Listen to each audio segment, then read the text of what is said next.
Hey everyone, it's the Procrastinating Professor here, and today I'm going to be doing something a little bit different. I am going to be doing a long form painting tutorial with our friend here, Golgfag Maneater, or just simply a Maneater nowadays. He is a pretty busy model, but I figured that it gives me a lot of opportunity to teach different paint colors as well as different textures. Now, if you find this video useful or helpful and you'd like to learn more from me in the future, please do consider subscribing to the channel. Now, for a model this complicated, typically I like to start with painting the metallics, simply because I don't like all those small little flakes accidentally getting elsewhere if you're not careful. So as such, I decided that I was going to start by airbrushing. And in this case, I'm going to airbrush my silver, starting with gunmetal from the game airline and slowly working my way up to silver. Now, for the most part, when I'm doing the airbrushing for this model, I am using kind of a zenithal highlight in a sense. Of course, for the most part, when you come across zenithal highlights, especially in a lot of video tutorials, they kind of have this black undercoat and then they build it up to a white. But in this case, what I'm doing is that I'm using the same logic of assuming that the light source is coming from the top, but I'm going to actually build up silver instead. So gunmetal is a fairly dark silver. It's almost a metallic black really, whereas silver is kind of really bright. It's like a metallic white in a sense. So I'll be using the same logic here. Using the airbrush, I hit the parts that are facing the top more with the brighter silver, and of course I leave the shading in the recesses while I'm airbrushing. Now, for those of you who don't own an airbrush, of course you can do this with just a paintbrush, and I do have some tutorials coming up in the near future where I just use a normal brush instead of relying on airbrushing. But for the most part, airbrushing does save a lot of time, and for models like this where I just kind of want to get it on the table as fast as I can, I'm not going for any sort of golden demon standard. Therefore, I am just going to airbrush many of my base colors so I can save my brush work for all the fine detail work instead. So as you can see down here, I am just spraying all of the different parts.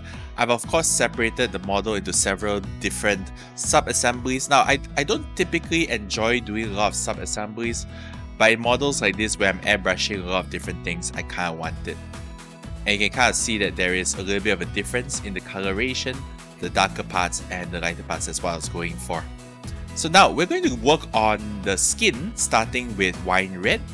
Wine red is a fairly light reddish purple kind of color, and usually when I'm working on more of a light or Caucasian style skin tone, I do enjoy using some sort of red or some sort of purple as one of the shadows. Now, if you were undercoating this model with white or a lighter color, then this red might actually be a little bit too bright, but in this case, because I'm using black, therefore it kind of works. And then from here, it's just a matter of using different paints, different flesh tones to lighten the color. In this case, I'm using beige red from AK, and all my flesh tones in this case are all going to be from AK. Their paints are a little bit thicker than the ones that you expect from the airline, because it's kind of like, well, it's close to Vallejo, regular Vallejo thickness, but not exactly. I do, however, find that their paint, their flesh line especially, is really nice. So I'll be doing that and building it all the way to basic skin tone. Now, of course, later on, I will be putting through some extra shadows as well as highlights using a brush. But again, I'm using the airbrush here just to apply the base coats with, of course, quite a lot of shading really, to save some time. I don't want to blend, and I definitely don't want to do any sort of glazing and whatnot for a model that's just meant to be put on the table as fast as I can. So as you can see down here, I'm of course focusing on the areas that would face the light source the most, spraying it in thin little layers. You'll find that a lot of these lighter shades, a lot of these lighter colors, be it flesh colors or yellow, things like that, they usually require several different layers, to build up kind of the intensity. And for flesh tones in particular, I think that under many circumstances when your model has flesh, it's a good idea to make sure that they are sufficiently vibrant. And if you're doing any sort of contrast, that you give them the appropriate contrast, simply because I believe that in many cases, your eyes are going to be drawn to it, especially if it's on the face. So as you can see down here, I'm just kind of building it up. Now, typically, if you're using the airbrush for smaller little areas like this, you may want to hold your airbrush closer to the model. You'll find that in my videos, sometimes my airbrush is quite near, sometimes it's a little bit far. That's just an artifact of the way that I've set up my camera. And I actually did buy a better camera in a sense. I mean, it's a better phone, so that should be coming soon. Hopefully it'll improve the quality of my videos. Now for its pants, I'm going to go with just red pants. So I'm just using a dark red, in this case gory red. But really you can use any sort of dark red if you want. And the same logic is going to apply here. The darkest red, of course, I'll be just applying it across the model. And then I'll be building up the brightness with bloody red, and then later on a more orangey red as well. Again, not much going on down here simply because it's following the same logic that I've used earlier on, where it's kind of a zenithal. And again, even if it's a little bit sloppy, even if it's not very tidy, don't worry about it. If you're using the airbrush in the way that I do it, where you're just using it for applying basically a fancy base coat with a lot of different colorations, don't worry about making it perfect, right? Sometimes people worry about making it look super spectacular from the very onset, but that's not what we're going for today. So again, just building it up a little bit more, making it a little bit more vibrant. And then of course, after this, we are going to go to painting green. I decided that I want the cloth to be green, so I'm starting with a little bit of a dark green. Again, you can use any dark green you want. By this case, boreal green from scale 75 is a color that I really like. It's almost turquoise. You can kind of see it down there over my mask. So you'll notice that I've used sticky tack, or blue tack, I guess, as some people call it, as my masking material. I find that it's more, well, quite literally more flexible than masking tape. In a lot of ways, it can cover a lot of things differently. So I tend to use that for masking my models. So as you can see, I'm spraying it down there. You can also see that my hand is becoming increasingly green as we go along, but that's fine. Using the same logic again, I am focusing on the parts that I perceive would receive the most light. So the top parts of the cloak near the trophy rack, and of course also the bottom, because the cape kind of flares out. So you would expect that some light would actually hit the bottom as well. The scale 75 range is pretty good. I really love their greens, and here we're using another green, a bit more of a mid-tone green to kind of build it up. People sometimes ask me what paint brands do I recommend. I actually use a combination of everything, and that's kind of just the way that I like things, right? Certain colors by certain manufacturers are better than others. Like, I don't want to name names, but certain brands have really bad whites. Some brands have really bad reds, right? And maybe perhaps we'll talk about that in the future in another video, but not today. So again, I am using kind of the same style, just laying down all of the greens, focusing on the same areas, but of course keeping it a little bit tighter than what I did with the boreal green earlier on. And then of course, after this, I will be building it up with an even lighter green, and I'll be using my brush for the darkest shades as well as the final highlights. This way it allows me to get the best contrast, and while theoretically you could get a lot more done with an airbrush, I think that personally, I still do enjoy brushwork more, so it's more rewarding for me this way. But yeah, so down here I'm also not forgetting the insides of the cloak as well, because some light would technically get there as well. And last but not least, of course, this light shade of green in a small area, just kind of the tippy tops to build up the contrast again. You'll notice that under many circumstances when I'm airbrushing, I'll use at least 3 different shades, sometimes 4, but at least 3. Usually if you use only 2, then the contrast won't be so great. You could of course just go back and do it all with a brush, but it's up to you. So again, focusing a little bit around the cloth that's attached to his body, and in the same areas again for the cape. So one of the things about painting green is that theoretically speaking, you could use quite a lot of colors to shade and highlight it. You could, for example, shade it with blues. You could, for example, highlight it with yellows.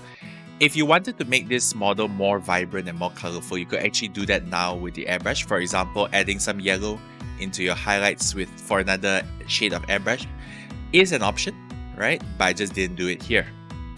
Now, moving on to doing bone. I'm using GW's Ushapti bone. In this case, I'm applying it with an airbrush again. I could have used a brush to do this, but painting bone over black would be horrible.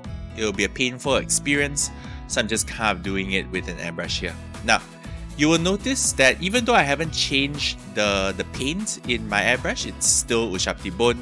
Nonetheless, because of how translucent the paint is, you are able to actually kind of get this gradient coloration by just focusing and kind of reapplying thinner layers to the upper parts. So the parts at the bottom, which will be more shaded, don't get as much bone.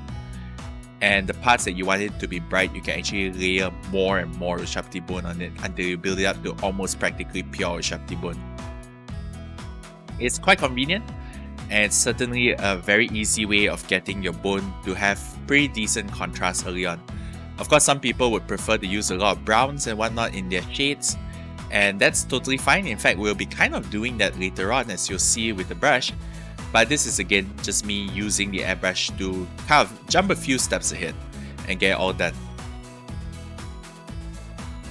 Now you'll see down here very shortly, that I actually made a little bit of a mistake. My Ushapti bone was pre-tinned, so it was kind of flowing around everywhere. And later on, when you see me airbrushing the skull as well at the base, you'll see that I'm getting wall marks here and there. It happens. And again, don't worry too much about it. You can always touch things up later on. We're not going for kind of a showcase level paint job. We're just going for an, I guess, above average tabletop standard. When I tin my paints, my acrylic paints, I usually just use straight up water. The exception being metallics. If you ever tin your metallics, please don't use water, because that's going to separate the flakes, and the paint is going to become really messy. Those you need to use thinner. Okay? So now I am moving on to highlighting the bone further with an airbrush. I'm going to be using off-white, in this case Vallejo Mecha off-white. I've found that the Vallejo whites, the white paints, they are alright. The air one is somehow extra smelly for whatever reason, I'm not sure why, but the Mecha ones are really smooth. I really like them. I am contemplating replacing many of my colors in my line with perhaps more Mecha paints, but with that said, I haven't done so yet, so I can't really vouch for anything more than kind of these greys and whites, as those are the ones that I currently own in my collection. Again, if you want any more thoughts on paint brands and whatnot, maybe perhaps that's something that we can have a conversation about in a future video. Now, for the tusks and the kind of these horn things, I figured that I wanted them to look different from just the bone sections. And to accomplish this, I kind of went about it using the GW style, of where they have this kind of gradient where it's kind of black on one end and then it transitions into brown and then it transitions into bone. So I'm using Umber, I believe, in this stage, where basically it's just a darker brown, something that's a little bit reddish, a little bit orangish, and I am just applying it with an airbrush here. Again, you could have just blended this with a brush, but I'm lazy. I just kind of want to get this done as fast as possible.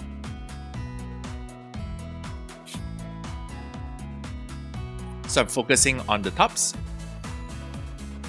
being careful not to accidentally spray the brown over my bone, and then I hit the very tips with black. This is just straight up black.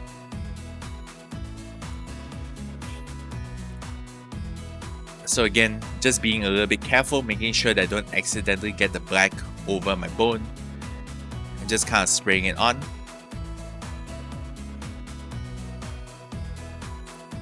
The Vallejo Air Black, again, one of the reasons why you see me using a lot of air is simply because I don't need to tin it. And I also find that for brush application, the thickness of the air paints is pretty nice to work with for my personal style of painting. I don't tin my paints too much because I find it a little bit difficult to work with if it's too thin. It requires too many layers. So there you have it. I have completed the airbrushing. It looks really crude right now, and that's totally fine, as now we will start the brushwork. And of course stuck the whole model together because I didn't want to deal with 10 different sub-assemblies on my table.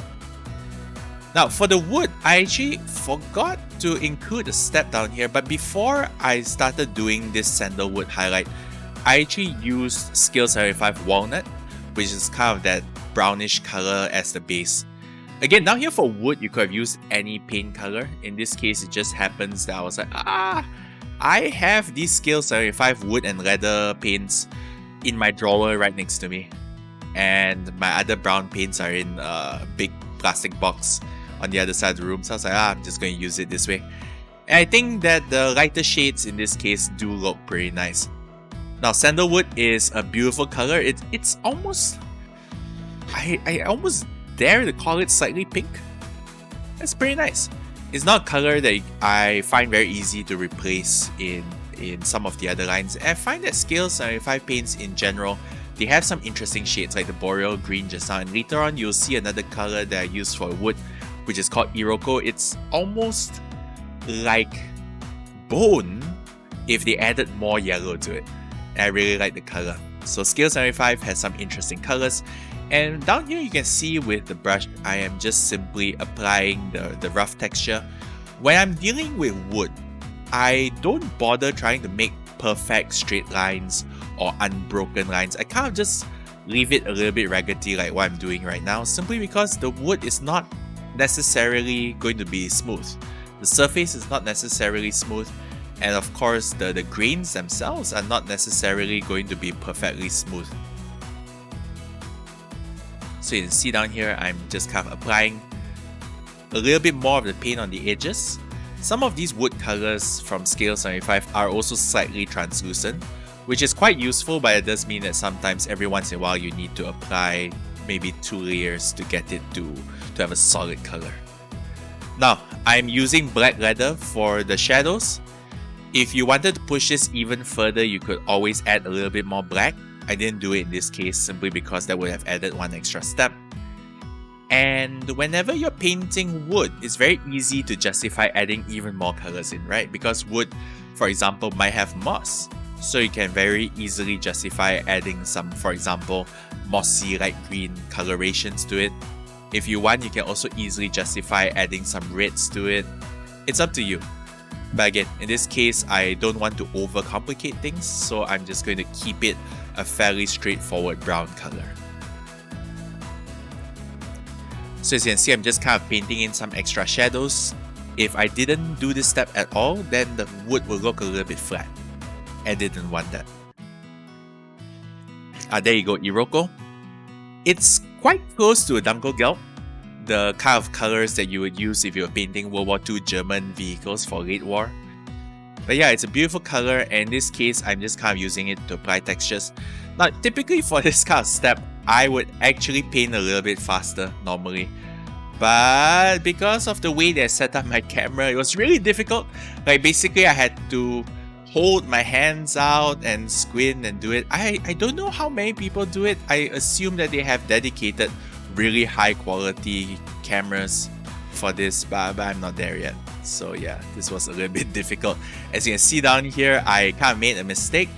Now I've purposely left this mistake in really just to show that when you're dealing with certain brands of paints, especially if your paints are not super tinned, you are able to actually very quickly correct yourself. If, like in my case just now, I applied a big blob and I was like, oh no, what am I going to do now? I just immediately wash my brush. I immediately soak it in some water and just move the paint around. I found that kind of these more gel style paints like watercolors or Scale 75, they are more friendly for that purpose. But you can also kind of, if you're worried, for example, about having poor brush control with regards to doing all of this fine highlighting, you can always use a little bit of retarder. That will also help, because if you retard the drying process, then you're able to, of course, more quickly fix these issues. But if you were painting a lot in a single day, then the retarder may actually slow down your progress because you kind of have to wait for the colors to dry.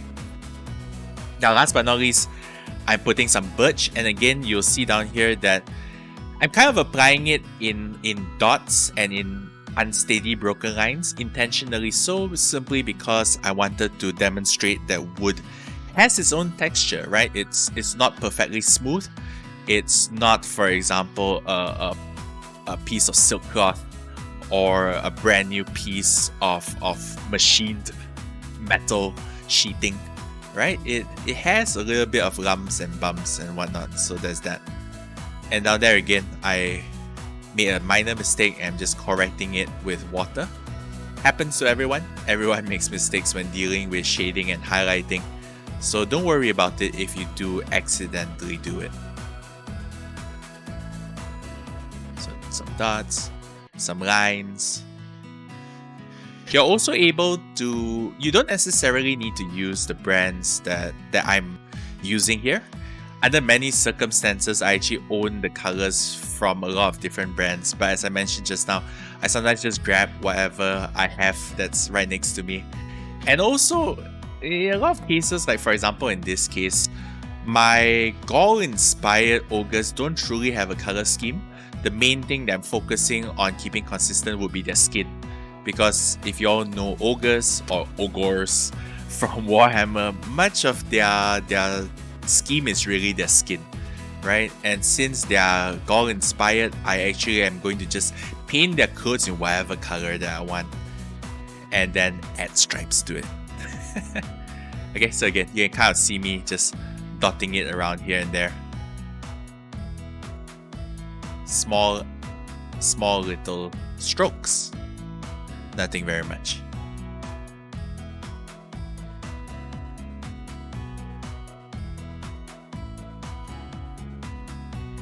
Now, if you wanted to, you can actually just bring this up even one more level with perhaps an off-white to make it even brighter. But I find personally that wood, it's not the most reflective piece of material, so therefore I didn't bother pushing it all the way. One could argue that if you shellac it, if the ogres actually bothered to make their wood more shiny, you could push it a little bit further. And in one of my future videos, which I'm currently recording, I'm just going to be talking about doing some extreme contrast. So we'll be talking more about that there. Okay, so now with the wood done, I am moving on to painting the leather. And in this case, I'm using red leather from scale 75. So the wood and leather paints actually come from the same set. Again, it was a simple situation of me just bringing out the box. I do really like this color. It is a fairly red brown, which again, you can find a lot of uses for. So I'm painting the kind of the grips of the weapons with this color, as well as many of the leather straps and whatnot that the model seems to have all over the place.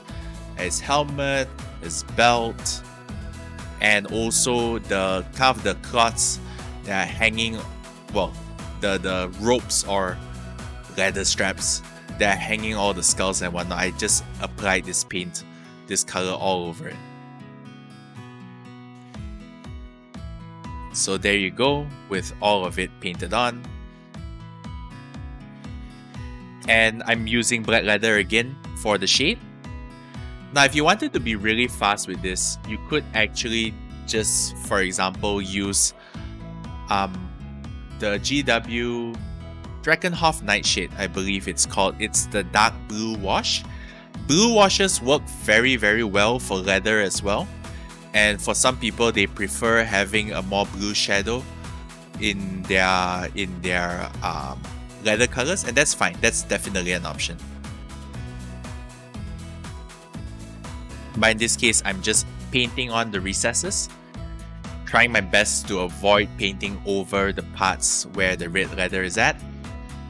Again, you could have washed it, but washing will of course thin the entire surface, as I mentioned in my previous video. So I was just trying to avoid doing that.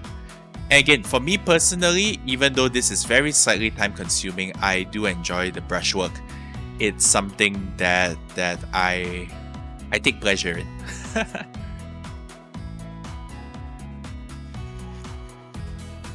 So yep, just shading it in. And leather again is one of those colors where you can push it to some pretty extremes. If you wanted to, you could work yourself all the way almost to an off-white in highlight. You can shade all the way to black if you wanted to, or a very, very dark blue. Those are definitely options. You can also use purples as well to shade your leather. There's quite a lot of things that you can do.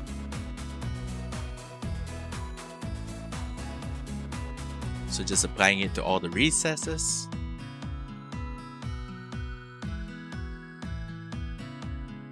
I'm going to do the same also for the leather straps that are of course on the trophy at the back, but I of course just kind of edited all of that out. Now I'm going to start building some of the highlights. I'm going to be using orange leather in this case. Again, I really like it because in this case it's well, orangey leather. And I'm just kind of going to not draw perfectly straight lines. You see I'm kind of just dabbing and stippling the surfaces a little bit to kind of represent the wear and tear. For those of you who have ever had, for example, like leather belts or handbags, you'll notice that over time some of it will start fraying here and there. So I was just kind of trying to replicate that. Again, you could have just painted this with straight lines if you wanted to, that's totally fine, but I am just taking this opportunity to add a little bit of texture to the model. So painting it all on. By the way, if anyone would like any suggestions or help or whatnot with regards to their own models, feel free to always tweet at me or send me a message on Instagram and I will get back to you. I'm probably thinking of starting a series where I actually go through some of the paint jobs from other people and just giving some advice wherever I can. So my details for my social media are all available down in the description below. So again, just doing a little bit of leather here and there. You'll notice that every once in a while I do slip out a little bit and that's totally fine. Again, it's also in part really difficult for me to paint from this distance and this angle. I have to get used to it, and I did actually also get a slightly better camera rack for holding up my phone, which I'm actually using to record this. So there you go. And again, just kind of adding a little bit of texture. In some cases, what I also do is I actually do wet my brush a little bit with just straight up water, and then I use the semi-wet paint, or rather while the paint is still semi-wet, I kind of use the water to just kind of push it around a little bit to kind of feather out the edges. Give it a little bit more, again, extra texture without too much effort.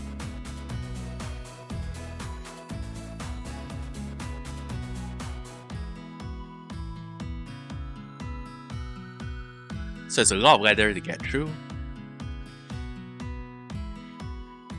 And usually when you're painting this kind of, well, tones, this kind of skin or flesh or light colored tones, it's always useful to potentially consider using slightly thicker paints when you're applying small highlights like this, simply because if you tint it too much, then as I mentioned earlier, the translucency is going to force you to actually apply several layers, and you don't want to edge highlight with several layers.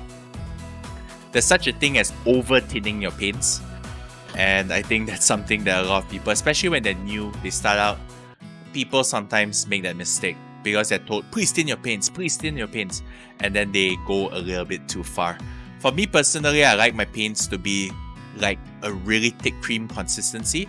It's too thick for many people, I acknowledge that. Some people will tell you that you need it thinner and that, but again, this is where your experience and kind of how you feel about being able to manage the paint consistency actually matters quite a bit. And sometimes people ask me, well, how do you know how much water to add to it or how much thinner to add to it?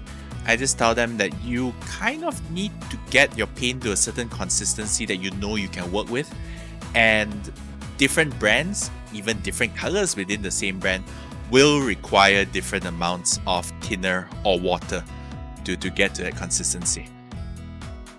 Now again, I'm using Iroko, and you'll notice that in this case I've actually moved into a smaller brush, and again I'm just dabbing it around the edges. I'm also intentionally dabbing in between and whatnot to just kind of add a little bit more texture in the middle as well. But of course, much of my focus of the texture and whatnot will be more along the edges rather than in the middle, simply because logically speaking, if anything were to get damaged, the damage will happen more often on the surfaces that are most exposed to friction and abrasion and whatnot. That's why also when, for example, you're doing chipped paint jobs, for example, for vehicles, for tanks and whatnot, people always advise you to place the chips more along the edges rather than in between, unless you are doing some sort of scratch marks and or just damage marks. Same logic applies here to leather as well.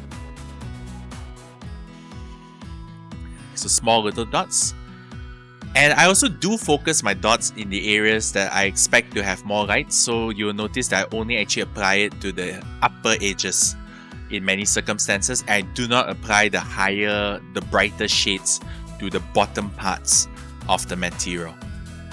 Now, I'm going to move on to continuing the bone. And in this case, I'm just going to use contrast.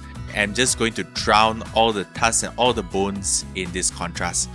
Now, when using contrast paints, I actually very rarely use it in this kind of manner, which is the manner that GW likes promoting.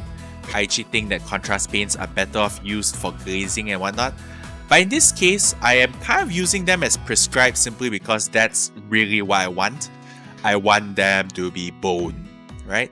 You could also use a sepia wash, but in this case, I figured, I actually really like this color.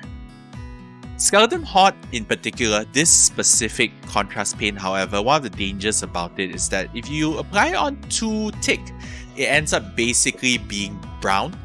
So you do need to keep that in mind. You'll notice that's why I'm kind of retouching my brush in the areas that I've painted, simply because I'm actually trying to remove some of the excess that may be gathering. And the last thing that I want is for all my bones to be super brown. And again, I'm just applying it here to even the skulls as well, and the skeleton that's dangling down there.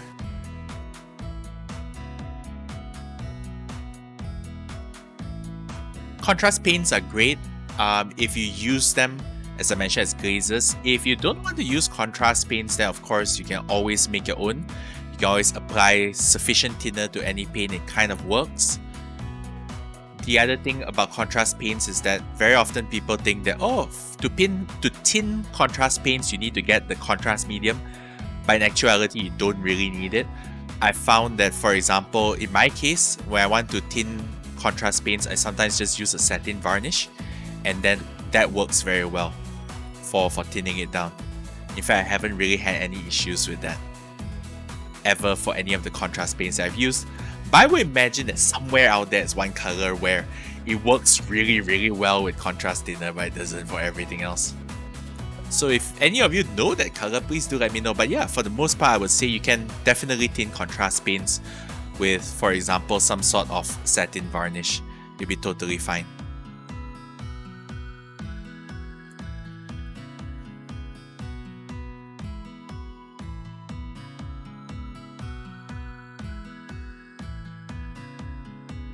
And I'm also going to apply it very liberally on the skull at the bottom.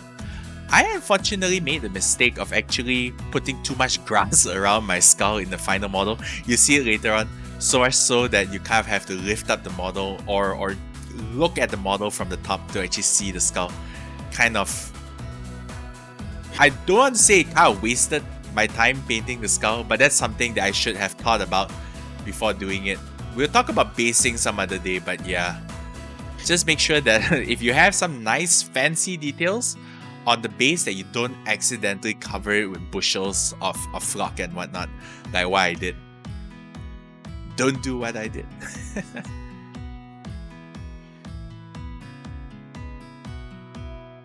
And yeah, I'm just going to apply it all over the top.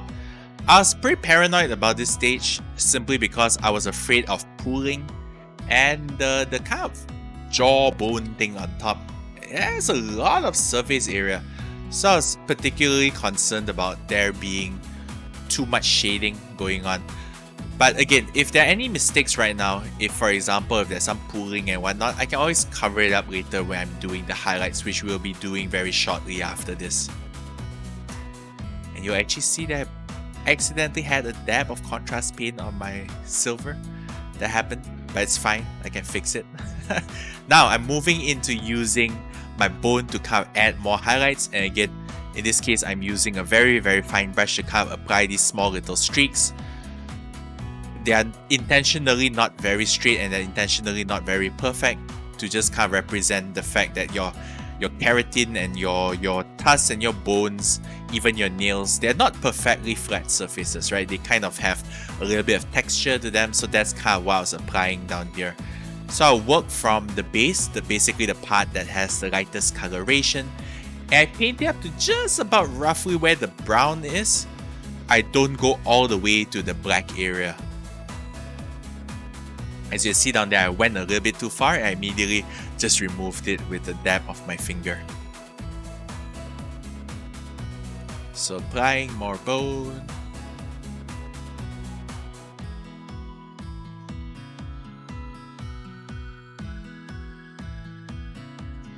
And I'm going to go through the fairly tedious process of course, highlighting every single edge and every single ridge that was bone with bone to increase the contrast. As you can see down here, I'm just doing it around the edges as well. I'm still using my small brush because some of these small little areas between the teeth, they're quite tiny and I didn't necessarily want to risk putting too huge of a glob down there. So again, I'm using a fairly small brush. Down here for the skull, of course, I was just a little bit more casual about it because the surfaces are a little bit bigger. You don't have such fine stuff as the jaw area on top in the trophy. So I'm just using a slightly bigger brush. And I'm just kind of, again, dabbing it on. I'm not drawing straight lines with my bone coloration, with the exception of course, for example, in this case, the teeth.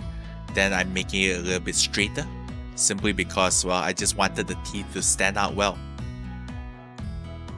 And you can see down here, I am dabbing it all over the place, right? I'm doing a very crude stipple. It is not actually a good stipple, but that's intentional. And with the paint starting to slowly dry, what I do is I actually get some water, and then while my brush is wet with the water, I kind of poke and prod at the paint to just kind of break it up, and you get this kind of textured situation where you have all of these different spots which are inconsistent. And you see me doing it again down here. I'm using Maneater white highlight, I believe, down here, and you see I'm just putting on all the dots. I'm keeping the paint fairly thick. In this case, actually, I'm just using it straight out of the pot. I am not thinning it at all. And then now I'm going to use a brush that only has water on it. There's nothing else on it. And I'm just kind of dabbing it. And you'll see down here, using this method, you can kind of make certain spots of highlights. I need to stop saying the word texture because I've used it quite a lot already. But yeah, bone is not perfectly smooth. In fact, the model itself has shown that the bone itself is not even molded as a perfectly smooth surface. So there's no point in keeping it perfectly smooth. As you see down here, I am doing small little touches on the skeletons that are dangling at his trophy rack. Again, focusing on the tippy tops, the areas that you perceive would receive the most light. In my case, I'm assuming that the light source is above my model, like it's coming from the sky. We will probably do a video on OSL and alternative sources of light in the future, but again, that will be some other day. So doing it here, all over the place, it's a little bit time consuming. Some people would be like, oh, why don't you just dry brush it? Well, you can, but you'll notice one thing in my model even. I don't typically use a lot of dry brushing under many circumstances because dry brushing, you lose a lot of control. That's one thing. And the other thing is that you kind of get, well, you get the dry brushing effect, right? It's kind of this texture that's left behind after you dry brush it. And it's a little bit, I think it's a little bit ugly in my personal opinion. But your mileage may vary. Anyway, now I'm using sepia. I actually thinned this down 50%. I used the sepia wash to actually further change the color, to modulate the color of the tusk, because I felt that I wanted it to look even more different from the rest of the bone, as it was a little bit too similar at that point in time. And now, of course, I am using again another highlight to brighten up the bone. You'll notice that I'm only highlighting again the top parts. I'm not highlighting the bottom parts to the same level of intensity, with the exception down here. You notice that I'm dabbing around the bottom of the whole ridge of the skull. That's because that bottom part would probably get more white, or rather would get more light. So yep, again, just small little dabs here and there. The tips of the teeth, you'll notice I also work it up from the top as well, because of course there'll be some light from there as well. And you can kind of see the texture that I've built up on the bone coloration down there, especially right on top of the trophy. And now I am going to actually continue painting the skin. So in this case, I'm using Tonwood Green. It is a very nice dark greenish gray from the P3 line. The P3 line, I feel like not many people talk about it, but they have some great colors. I mean, just now you saw me using Maneater White highlight. I like that quite a bit. It's more beige than the Vallejo Off-White that I used earlier in the video, so I kind of like it. And it's not as beige as, for example, Flayed Flesh or an Ushapti Bone. So anyway, coming back to the Tonwood Green, I actually use this straight out of the bottle. It's not very thinned. Of course, my Tonwood Green bottle, I did add some liquid into it from past users, so it's probably a little bit thinner than what you would get if you bought it fresh off retail. But again, I didn't thin it too much, simply because I just wanted it to... If you thin it too much, basically Tonwood Green becomes a little bit too translucent to work with. So I didn't want that. I just kind of wanted to apply my shadows in one go and be done with it. And now I'm using Flayed One Flesh to highlight the flesh. And again, down here, I am using a color that's different from the bone, because one of the dangers of necessarily highlighting your flesh and bone with the same colors is that they end up looking a little bit similar. Even though the base colors are different, I'm just intentionally using some slightly different versions of off-white and beige to highlight the bones as well as the skin. So you can see Flayed One Flesh. Any part that you perceive would catch the light, all the raised areas and the areas facing the light, I just line that a little bit. And again, in this case, of course, the skin presumably is going to be a little bit smoother than, for example, the trophy rack bone. So I did more straight lines rather than kind of stippling it all on. But it's up to you. If you wanted your ogres to have very, very rough skin, then you can definitely stipple it. I do it in certain places, like for example over the chest of the ogre, as you saw just now, simply because in areas like that, if you were to draw straight lines, it will look unnatural. It will look almost as though his chest was a plate of armor, and I just kind of wanted to avoid that. But for the flaps at the bottom, you'll notice that I actually went with just straight lines. And down here, for all of these parts, I'm going back to straight lines as well. So straight unbroken lines of highlights with Flayed One Flesh.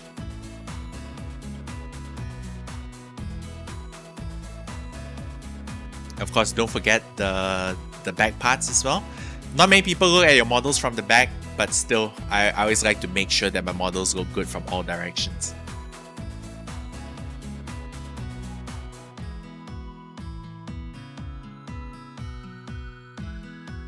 And of course, also focus very much on, for example, the knuckles. The tips of the flesh that protrude more should get more highlights than, for example, the veiny parts of the arms, because those parts don't stand out as much necessarily. And again, if you wanted to do more contrast, you definitely can. Painting flesh is one of those colors where you can kind of justify using almost any color. Some people use a lot of greens in their flesh simply because the green, it's a fairly natural color actually. Even if you're not sick and you're not a zombie, sometimes painting with greens, painting with, as I mentioned earlier, shades of purples and reds, it adds a lot of vibrancy to your model. I purposely didn't want to add too many greens necessarily to the flesh of this model, because I already felt that the model was getting a little bit busy and I didn't want to add more steps. But again, if you think about it, the Thornwood green is a slightly greenish gray, and that's one of the reasons why I used it instead of, for example, a more cold blue shaded gray, like certain shades of German gray or whatever. Those would have looked a little bit out of place. So using Maneater white highlight in certain areas, I'm just doing this for the extreme contrast at the edges. Just the extreme tips. You notice it's mostly just dots. And I want to draw the eyes of the people to some of these parts that protrude a little bit more. So the knuckles, the most defined of veins, the edges of the musculature, and of course the face, right? When painting faces, some people, of course, they like to go the extra mile, which I think is good because humans naturally look at faces. And in some cases, I also actually add one layer of extra shade and or highlight to the face depending on how I feel about the model, as compared to the rest of the flesh, simply because, again, the greater the contrast, the better it's going to look, and people are going to definitely look at the face of your models.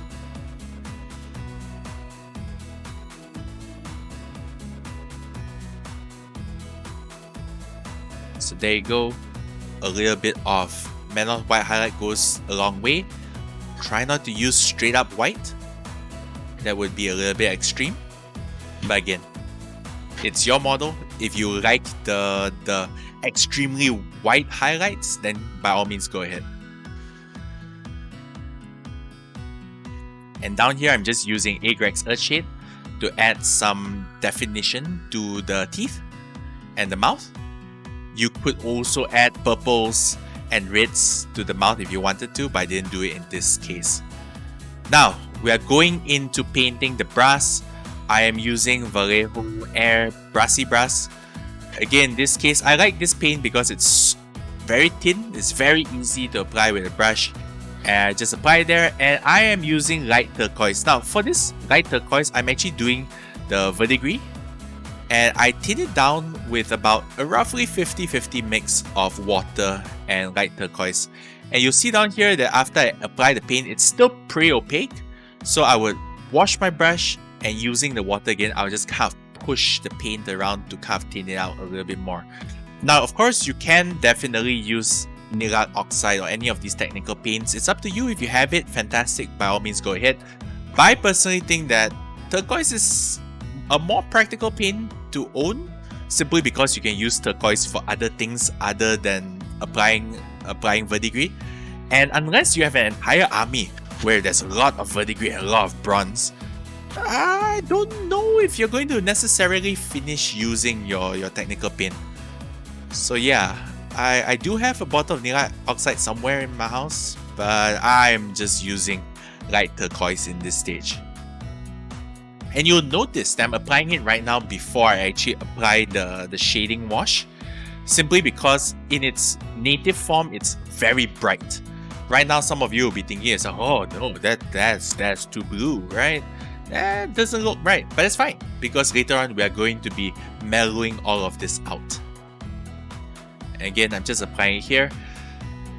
Now, the reason why I'm applying it all over the place, and later on you'll see that I also applied this turquoise verdigris to certain parts of even the silver, is simply just to add more coloration.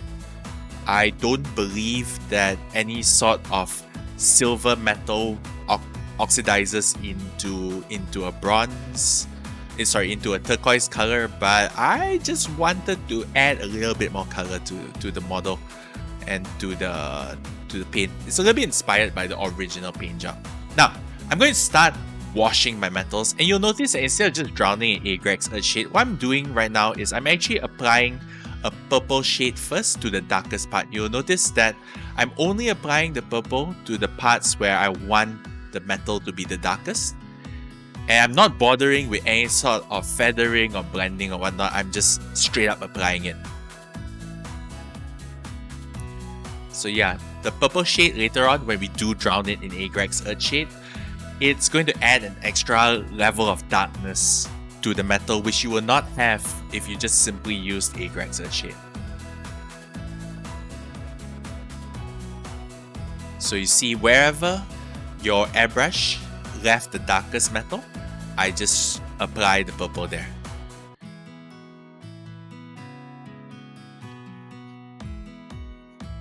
And at this stage, you'll notice that I haven't actually put the turquoise on the silver parts yet. I actually do that later on. It was kind of a spur of the moment thing. Alright, so just applying the purples willy-nilly at the darkest areas. Don't worry about it looking like crap, it's totally fine. By the time you drown in Agrax Earthshade and reapply the highlights, it's going to look fine.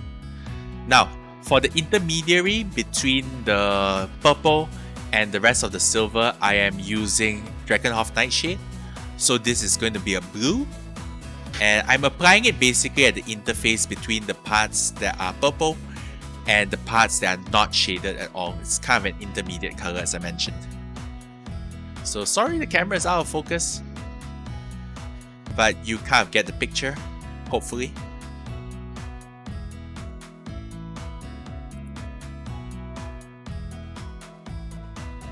And then now I drown everything in Agrax Earthshade. I drown all of the metals rather in Agrax Earthshade. This is of course going to tint the entire metal, and that's fine because in my case I want my metals to look really worn out. It's an ogre after all, right? I don't perceive that they're going to be using very nicely polished metal. So here I am, just covering everything in Agrax Earthshade. As I mentioned just now, it also does help kind of sort of blend together the purples, the blues, the turquoise, verdigris, and of course everything else. You'll notice that once you apply it on, the brown just kind of smooths everything together. Before this Agrax Earthshade, if your model looks kind of weird with all the purples and blues, don't worry about it.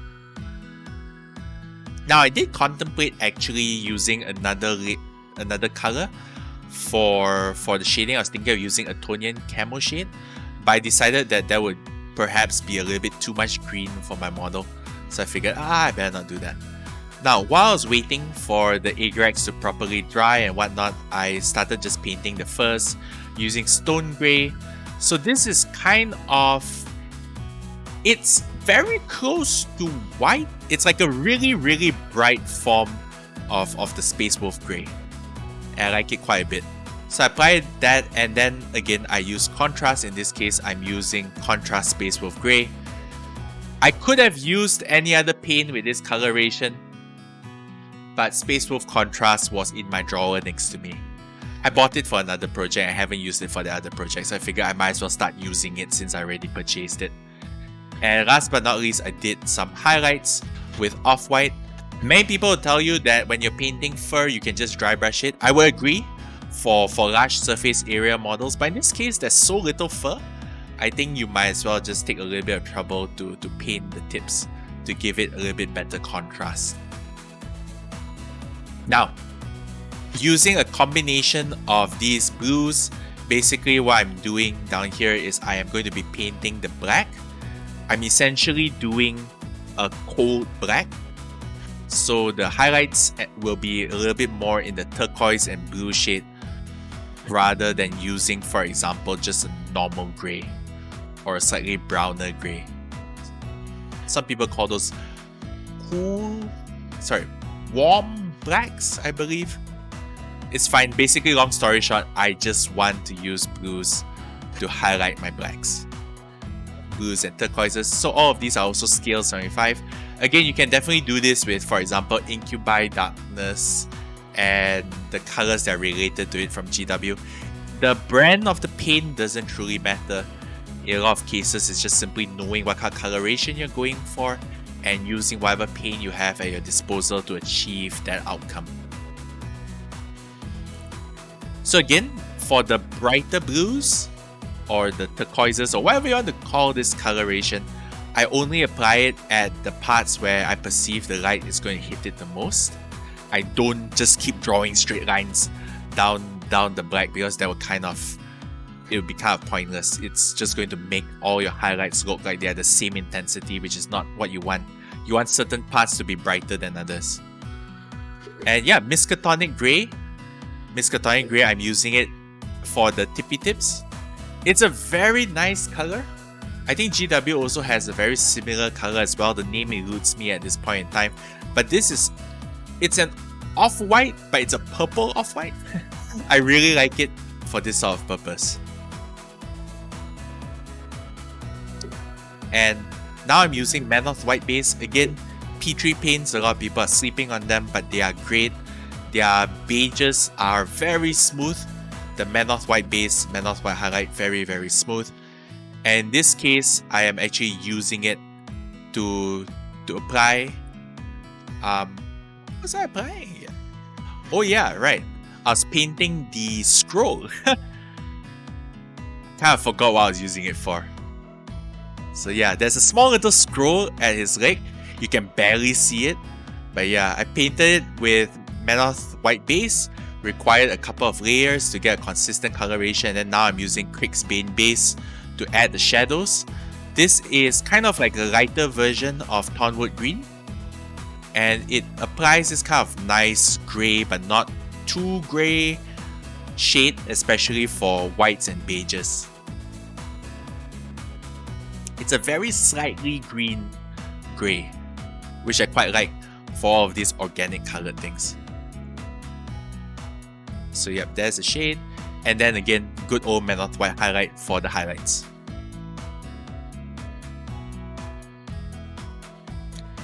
You would probably realize by now that I actually do all my voiceovers live, simply because I don't have time to write a script and edit the audio.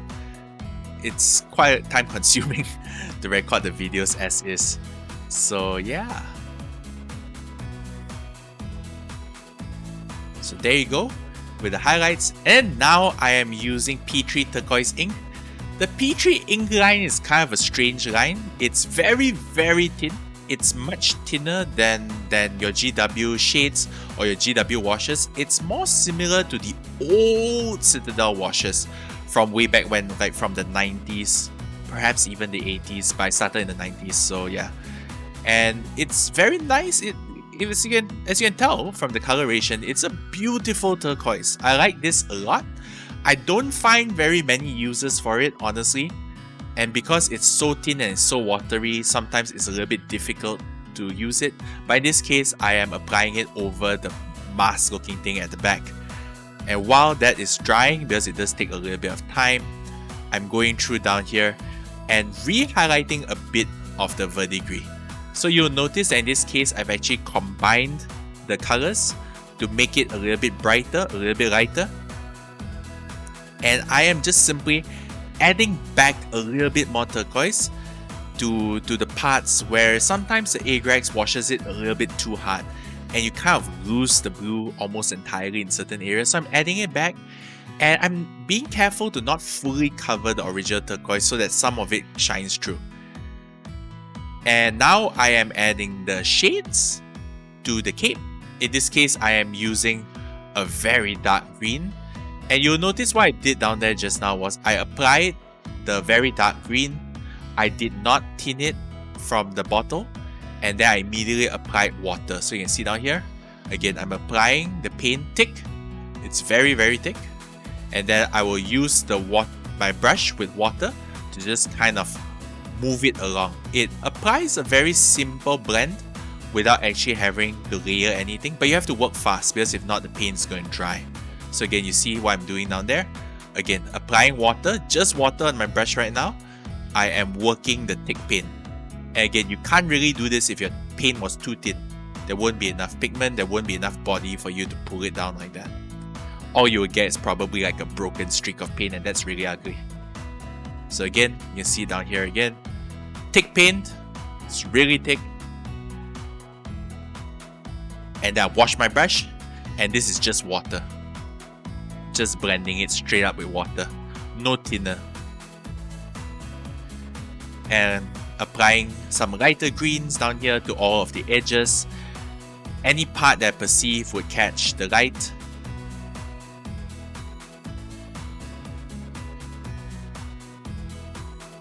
So yep. So you can see down there at the bottom, I apply it to the bottom of the holes. So sometimes when you see a lot of reflection still in the areas that blended with the water just now, sometimes it's because the water takes a little bit of time to dry and I'm still working with it. Once in a while, I do apply a little bit of retarder, but I try not to do it too much again, because if you apply too much retarder, sometimes it makes the paint take too long to dry. And for situations like this where I'm just trying to paint my model as fast as I can while still achieving the standard that I want, I don't want to have to wait for paint to dry.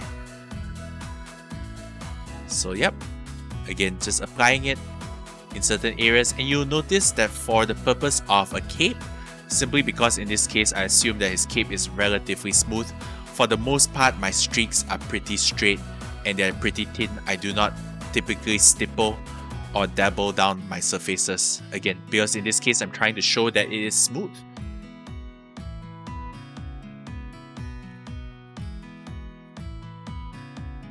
So highlights at the edges,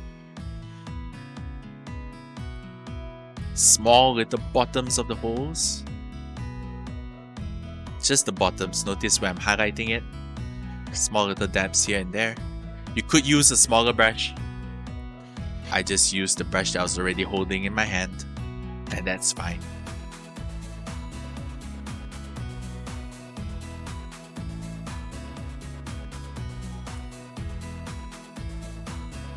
Now for this part down here, I was painting the tattoos, but I couldn't get the camera to work. So the 3 blue paints that you saw just now were the colors that I used for the tattoos.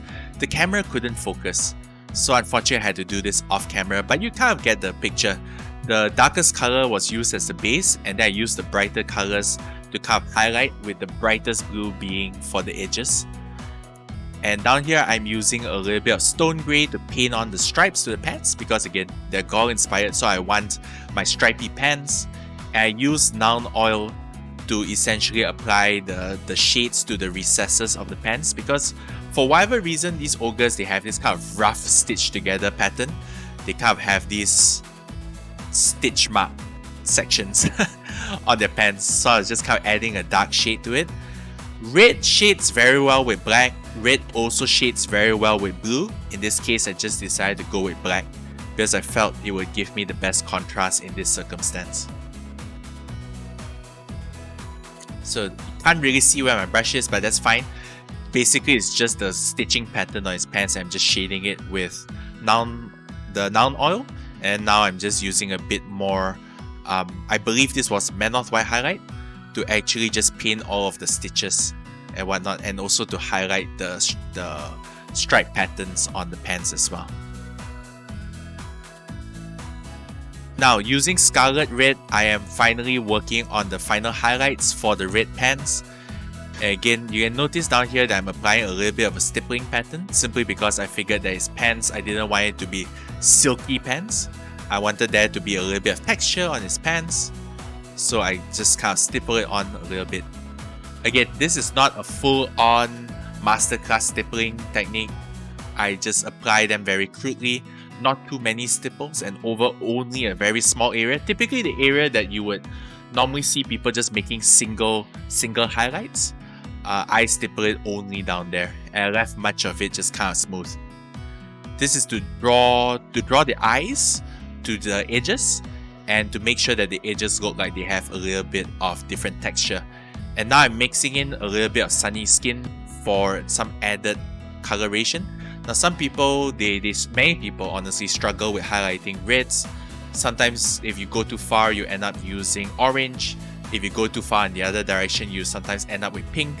So in this case, of course, I find that under many circumstances, flesh-based colors work very well for highlighting reds. And in some cases where I'm afraid that the red will end up being too highlighted, like in this case, cloth is smooth, I purposely mix it in with some red. Now, these pinks that you see down here were the ones that I used to paint the bottle at the bottom. Again, I just couldn't get the camera to focus at all down here, and this is the one place where I actually did a little bit of blending. You can kind of see that essentially, long story short, one side will be darker. Like if you look at the bottom part, the right side is darker, but the upper part, the left side is darker. I just kind of flip-flop it so that the bright edges of the bottle are in opposite sections. And those colors that you saw just now were used for the mask. Again, I'm sorry, the camera just simply couldn't focus. Essentially, I added some yellows to the highlights, so the brighter areas are highlighted with yellow shades, and the darker parts I highlighted them, or rather I shaded them with more greens and more blues to kind of give this kind of wild coloration, so that it's still kind of green, still kind of works with the model, but it doesn't look exactly like the cape. Now, I have done the basing, and then I applied a matte varnish, and then now I'm working on building back the metallics. So I'm going back with my brass. It's the same brass that I used for the original base coat, but of course it would have been dulled down quite a bit by the Agrax Earthshade wash just now, as well as the matte varnish. So I'm replenishing some of the metallic sheen to it by just applying on the paint. And again, you will notice that I wash my brush with a clean brush. I just kind of move it around. And again, I did not tint this paint at all. I just used it straight from the bottle. If you tint the paint, I think you would have a little bit of a harder time doing this. In fact, for metallic paints, one of the funny things that happens with overly thin metallic paints is that the metal particles kind of separate, and what you end up having is just kind of this blotchy texture of all of the different metallic flakes all over the place, which is not very nice looking. So down here you can see that I'm adding the bronze, adding some shine to the edges. Not the whole thing, I'm not repainting the entire surface, just kind of the edges which will catch the light. And now I'm using a brighter bronze, in this case literally bright bronze, and I am working on the edges to add even more contrast. For bronze, of course, you could have always shaded it with more browns and more reds. Some people also like to highlight their bronzes and their golds with yellow glazes. Some people like to go a little bit further and also use greens. It's totally fine, it's up to you.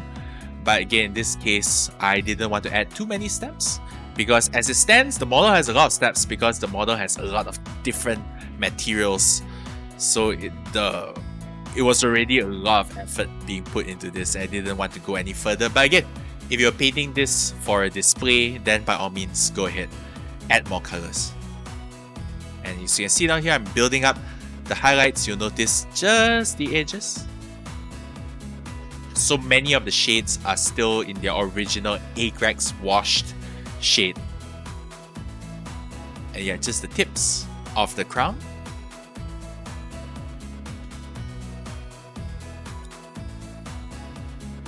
And then down here, I am actually just using chainmail silver. It's the same mid-tone silver that I used during the airbrushing steps earlier on.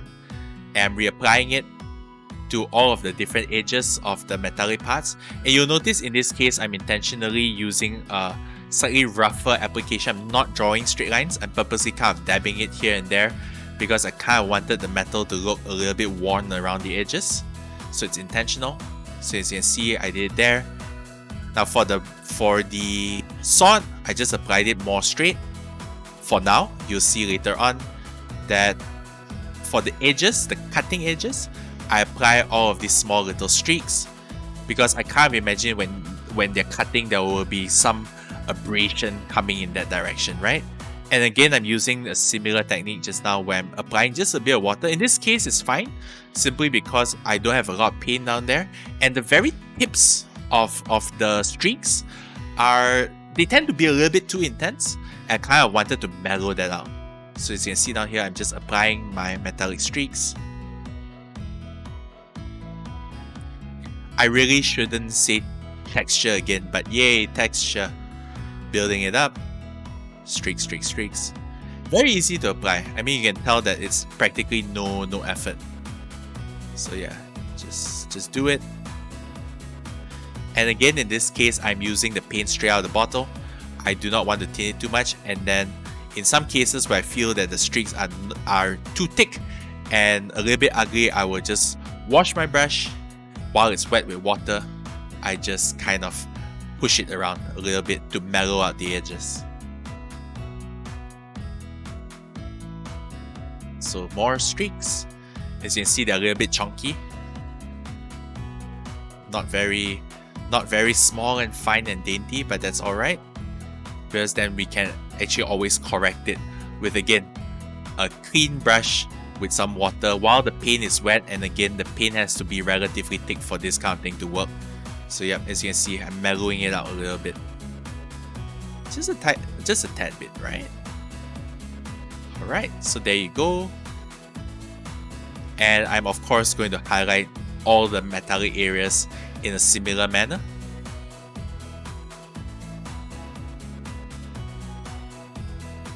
So again, a little bit of clean brush just to clean it up a little bit.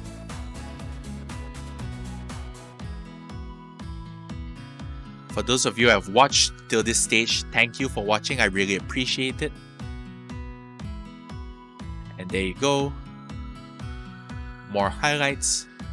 And of course, I don't forget about the bottom parts as well, because if you don't highlight the edges with some of these metals, it doesn't stand out that much. I like my metals to stand out a little bit more.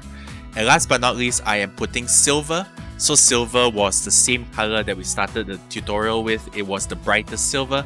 I actually apply it not just to the, well, silver parts of the model, but I also apply it to the bronze parts as well, just kind of as an extreme highlight.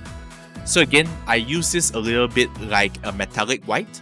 It's not as white, of course, but it is very bright, and if you use it for painting just the tips, it adds a lot of contrast. So there you have it. It was a really long video. Thank you all for watching so much.